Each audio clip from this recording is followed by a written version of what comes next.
It's all about big boys' toys, what they've got, how they enjoy them, what it takes to make them work.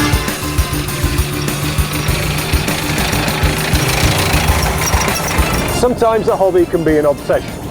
It can grow inside you and it consumes you with passion, cost and time. Never take anybody at face value, or what the quiet guy in the pub actually does for a living. Sometimes it's the ordinary guy in the street who can throw out some surprises. There's people out there who restore all sorts of things. There's an awful lot of time, money and vintage metal involved with what these guys do. Now when we talk of war machines, we talk of death and destruction. We often imagine ugly, warmongering generals, blood and guts everywhere. But it isn't always like that. The next guy is one of the nicest blokes in the world.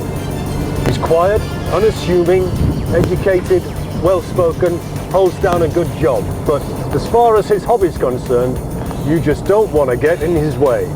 This is one seriously big boy's toy. Here's Andy and his gun.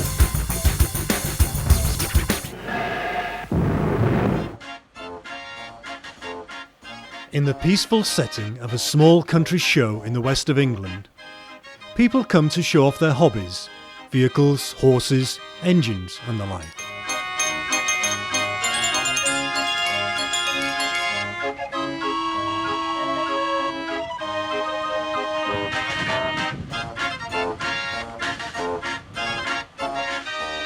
It's a friendly, folksy, rather quaint affair, and rolls along at its own pace over a summer's weekend in the beautiful Cotswold countryside. The line of old cars and trucks always attracts attention. Memories from a bygone age. And then there's Andy. With his gun.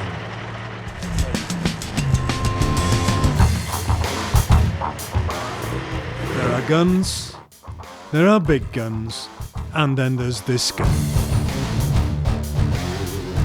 Called the Abbot, it was used by the British Army for many years in different theatres, and is a truly impressive piece of kit. My name's David Carr. It's a 1960s Abbot self-propelled gun. That's a piece of mobile artillery, effectively, a gun on a tracked carriage.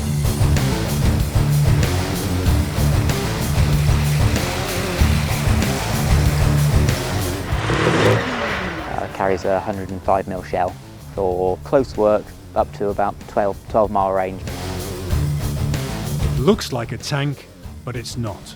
There are differences. Only real difference between the two is you stop and fire a self-propelled gun. So effectively your vehicle is just a carriage for moving the gun from place to place.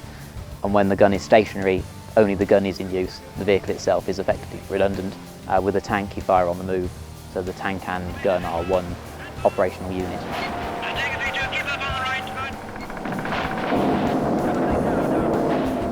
It's a large machine and not easy to control safely on narrow English country lanes. People are always impressed, but always ask why. This is the fourth tracked vehicle I've had. So all bought as restoration projects. So bought mostly running, semi-complete, and then restored to running order, fitted out with all the kit they would have carried in service. It's a challenge, I suppose. You take a vehicle that has come out of service at the end of its service life and you put it back into a condition where it was as it was in service and take it out and allow people to enjoy it. Nice for charity fundraising, for British Legion events with Poppy Appeal, and just good to allow people to see. Having mobile field artillery goes back centuries. Getting the cannon into position to be able to bombard the enemy with shell and shot was vital to generals such as Wellington and Marlborough. In all conflicts, the guns needed to be taken to the battlefield over any terrain, assembled and made ready to fire as quickly as possible, under any conditions. The horse-drawn artillery has since become a ceremonial regiment, but also operates in combat with modern equipment.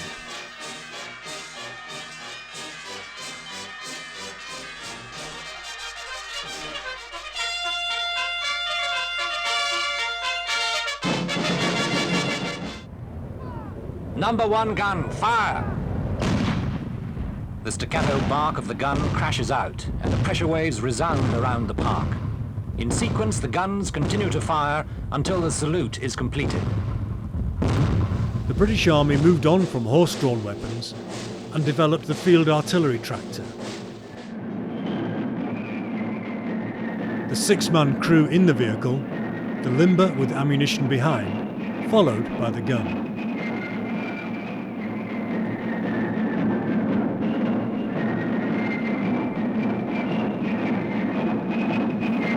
Later in World War II, enterprising British engineers began working with a trusty 25-pounder gun, mounting it on the ubiquitous Sherman tank chassis.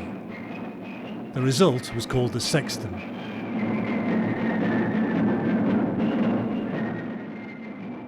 Post-war developments saw the size of guns increase, along with the range and firepower. Anything of any significance would take it out quite easily. They would normally sit behind active lines and fire in from a distance, hence the 12-mile range on the gun. So it's road legal. You can register them for the road just within the width limits and weight limits, and has rubber pads in the tracks so you don't actually damage the road surface. It carries all the same lighting as a car would do, so indicators, brake lights, headlights. When they were designed for the army, they were designed so they could be used on the roads.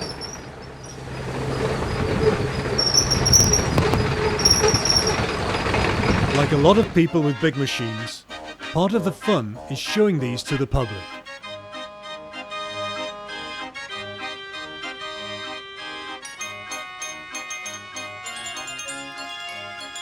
Even the local police were impressed with the machine and its roadworthiness. Safety is a major concern, and the necessary precautions are always taken. Andy takes us inside his pride and joy. There is not a lot of room inside to operate and fire the gun, and during combat situations, this area would be locked down. It wasn't a friendly environment to be in, especially as this is only maybe 40 or 50% of the equipment still. Because you have to remember as well, this is a vehicle designed in the 60s, so whereas things like the radio system, which is up in the corner here, you could probably do all of that now in a very small handheld walkie-talkie type. The vehicle's split into 3 main areas.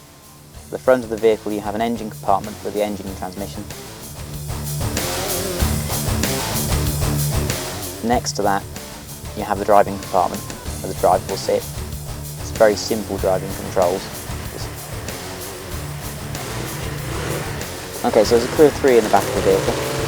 The seat I'm sitting on at the moment will be the loader's seat, so his job will be to load the gun during use. There's a 2-part ammunition system, firing a 105mm projectile. Then they load a charge case behind it. You see 4 of them on the rear sponson there. Close the breech of the gun, and then the gun's electrically fired. You have an electric rammer for positioning the projectile within the gun, but good old-fashioned British Army and often seen in British-built vehicles can't be without a piece of wood of some form, so you have a hand rammer as well. At the front you have a layer's seat, and he aims and fires the gun. And at the top you have a commander's seat. It has several roles. One, he has overall command of the vehicle, so when the vehicle's in motion he gives directions to the driver, and the driver responds to those directions of control. But also when the vehicle's stationary and being used in its gun role, he can decide whether to allow the layer to fire the gun, or he can override that so that only he can fire the gun, and he will take the gun data. It's a member of the 430 series of vehicles, so you have Abbot as a self-propelled gun, and then a personnel carrier in the FP432. The chassis itself is common between the vehicles and is still in service today. So having never served in the army, and only restored these vehicles from a point of historical context, it's difficult to say what it would have been like. I do know several people who have served in them, and they all describe it as hot, noisy and cramped. And they tend to be the 3 favourite words. And you can just imagine the noise of a 105mm gun firing. Somebody sat here on this seat, 2 people sat next to me. Even with noise cancelling headphones, it's going to be noisy. I wouldn't want to be in service in one, and I have great respect for those that do. After a couple of days of public viewing, it's time to take the monster back home, which is not as straightforward as it seems. It's a big bit of kit, It's quite slow, top speed around 30 miles per hour. It is automatic, so you don't have to worry about the gears. Steering is just 2 sticks. Pull left stick to go left, right stick to go right. Both sticks to stop. I always drive with a commander. You don't have to by law, but I always drive with somebody else sat in the turret, purely because the vision behind is so poor. You have to give yourself plenty of space, because it turns by stopping one track, which means if the front end of the vehicle turns 3 feet to the left, the back end of the vehicle goes 3 feet to the right. So you have to be cognizant all the time. People tend to be looking at the vehicle, not paying attention to indicators and brake lights and things. So even though they're there, it's handy to have someone else who can just firm up that indication to anyone following. It's not something that you can go out half-hearted. You need to do it properly. If these things go wrong, it causes a lot of damage. So try not to drive it too far, because you're concentrating, it's quite tiring. As it is taking it to the extreme. Having said that, these are kept running for people to see, and they're part of our history and heritage. So it's good that they're kept in showable order. It's nice to see a tank, but to hear a tank drive past you is a very different experience. A bit of a mixture of the two, the general interest and the big boys' toys. Big boys' toys. It's what it's all about.